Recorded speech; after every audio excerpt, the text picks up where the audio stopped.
Pyetje me buxhetimin kam unë të ligjit. Ligji është shumë kompleks, shumë ambicioz në problemet që pretendon se mund të japi zgjidhje.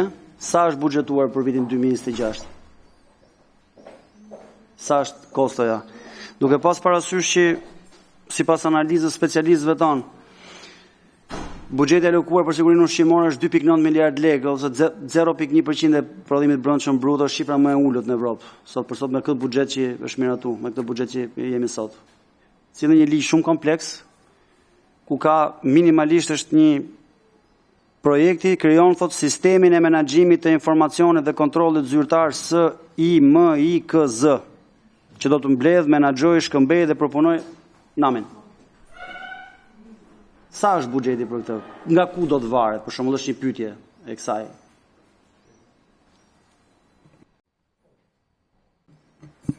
Shumë faleminderit. Kjo çështja e buxhetit është diskutuar edhe në 2 komisionet e tjera dhe vërtet është një nga çështje drejt sepse çdo zbatimi patjetër që do sjell edhe efekte financiare ose kosta në buxhet. Problemi është që ky ligj në radhë parë hyn në gusht të 2027-s në fuqi dhe pastaj do fillojë zbatimi i tij. Lidhur me këtë periudhë,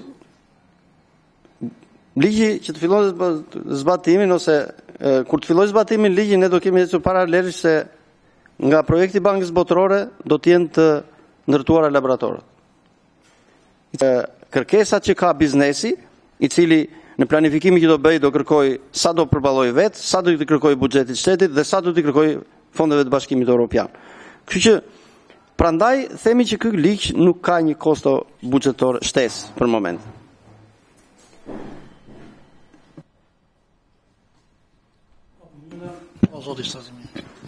Dhe për ekonomi kohë, me qenë se e mora fjalën, domethënë kisha pyetje të tjera, po në fakt po them dhe atë opinionin ton politik dhe qëndrimin ton në lidhje me ligjin, sepse një pjesë e sqarimeve që jep zoti zëvendësministër duket shtëruese.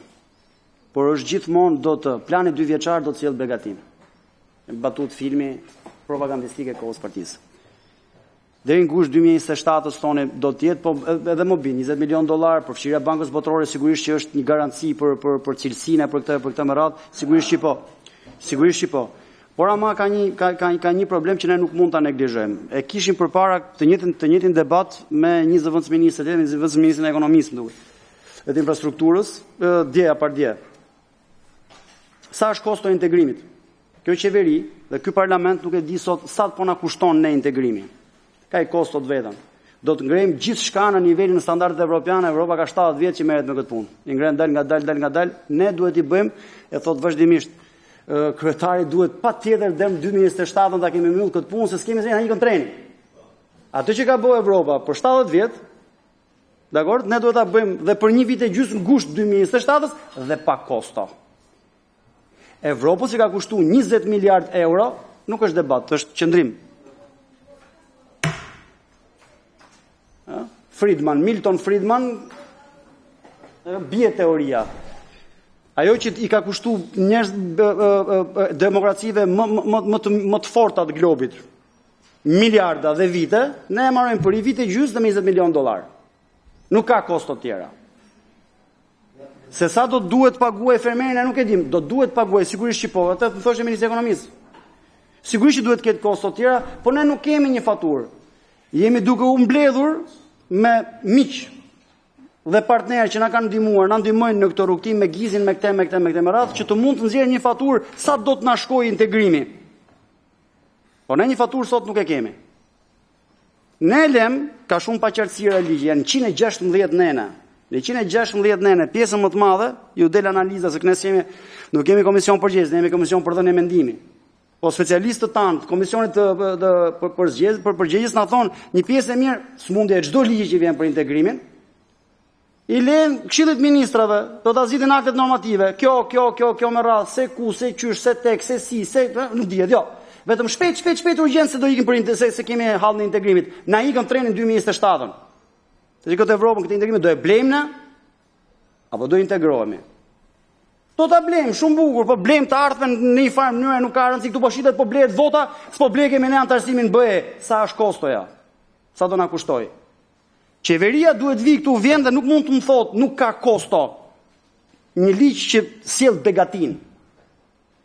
Kanceri që kemi, ne s'po dim çajm të gjithë bashkë dhe ju zotë zëvendës ministër. Ne shkojmë me blejmë ushqimin kudo, aty ku e blen ti e blej dhe unë. Dakor? Tek një njëjti laborator që nuk funksionon, që vetëm mbush letra, aty ham dhe ti dhe unë. Kjo është që duhet na bashkojë, s'mund ta ndaj politikisht. Vjen dhe pres edhe si qytetar, them shumë bukur e ka menduar qeveria këtë punë, sjellni ligj me 116 nëna. Asgjë s'është e qartë. Me fjali të përgjithshme, me dëshira të mira, me aspirata, po asgjë nuk është e qartë. Ky parlament ky është funksioni i një parlamenti, i zgjuar parlament. Që kur vjen qeveria, veçanërisht kur kërkon faturë financiare, gjë të kemi kurajon që të gjithë bashkë, veçanërisht kur ngordhin të gjithë bashkë për të njëjtat probleme, të garantohemi që kjo me të vërtetë do të kushtoj kaq, edhe i çik më shumë aku diun se çfarë, por ta dim se ku shkojnë lekët. Dhe në fund fare, sa të sigurt jemi, këtu nuk mund të votojmë dot politikisht, ndajemi, me që jemi të qeverisë, na s'ka rëndësi se e din ata vetë çka kanë bërë, pjesa tjetër të rrim, nuk mund të qëndrojmë kështu. Për këtë arsye jemi si për çdo ligj tjetër të integrimit, jemi pron parim, absolutisht duhet bërë, nuk na bind. Realisht nuk na bind, nen për nen nuk na bind gjëja. Do të ndodh në të ardhmen. Plani 2 vjeçar do të sjellë begatin. S'është ashtu. Për këtë arsye vota jonë është kundër, zoti kryetar, dhe me këshillën jo, parim jo, ju thash. Parim jemi në rregull. Nen për nen është kundër sepse dhe me këshillën, atë që biseduam dhe me debatin që bëm debatin jo xhanam. Po me vendimin që i dhash ministrit, zëvendës ministrit të ekonomisë herë tjetër. Ne duhet kemi një faturë për çfarë po ndodh, ne duhet kemi nuk mund të jenë ligje që janë pa faturë këto. I shkojnë në fund fare, faturën e të gjithave këtyre e ka kollaj qeveria. Ja le fermerit, ja le eksportuesit, ja le importuesit, ja le këti kostot e laboratorëve, se kushtojnë ato, analiza do të shtohen analiza, shtohen procedura. Në qoftë se shtohen procedura dhe burokraci, mos më thuaj që është falas. Vetëm sikur zero ti, vetëm duke prit në radhë ke humb lek biznesmeni. Vetëm duke pritur procedurën. Nuk mund të më thuash, nuk do fusi dorën në xhep. Që të kaloj procedurën, dhe ti e di shumë mirë që ndodh kështu, vetëm pse është radha aty. Vetëm për të kaluar radhën do fusësh dorën në xhep ja japësh diku aty. Shton dhe korrupsionin këtu. Nuk mund të më thuash, shtojmë procedura por nuk shtojmë kosta. Shtojmë analiza por nuk shtojmë kosta. Në fund fare, secili prej hallkave që duhet kaloj secili prej operatorëve, qoftë fermer, qoftë eksportues apo ku diun se çfarë njëri tjetër, në fund fare nuk do i paguajnë nga xhepi. Do të paguajnë konsumatorët. Në fund fare produktin ti dhe unë kur shkojmë ta blejmë do ta blejmë më shtrenjtë. Pse? Sepse janë shtuar këto. Okej, në rregull do ta marrim më shtrenjtë. Sa më të sigurt e marrim, këtë përgjigje ti s'ma jep.